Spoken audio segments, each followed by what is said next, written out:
Hi friends, అందరు ఎలాగున్నారు? నా స్టైల్లో నేను సింపుల్గా ప్రిపేర్ చేసుకున్న నైట్ డిన్నర్ని మేము ముందరకు తేబోతున్నానండి. ఏం లేదండి, ఫస్ట్ అయితే 2 ఎగ్స్ బాయిల్ చేసుకొని ఆ ఎగ్స్ని డీప్ ఫ్రై చేసుకున్నాను.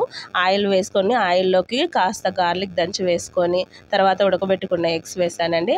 ఆ ఎగ్స్ కాసేపు వేగిన తర్వాత దాంట్లోకి ఉప్పు, కారం, ధనియాల పొడి, కాస్త పసుపు వేసి బాగా వేగనిచ్చి పక్కకు తీసి అదే కడాయిలోకి కాస్త నూనె వేసి ఎగ్ రైస్కి గుడ్లు అయితే కొట్టేసానండి. గుడ్లు కాసేపు కదపకుండా అలాగే పెట్టి కాస్త వేగిన తర్వాత దాంట్లోకి పచ్చిమిరపకాయ చీలికలు చేసి పచ్చిమిరపకాయలు వేగనిచ్చానండి.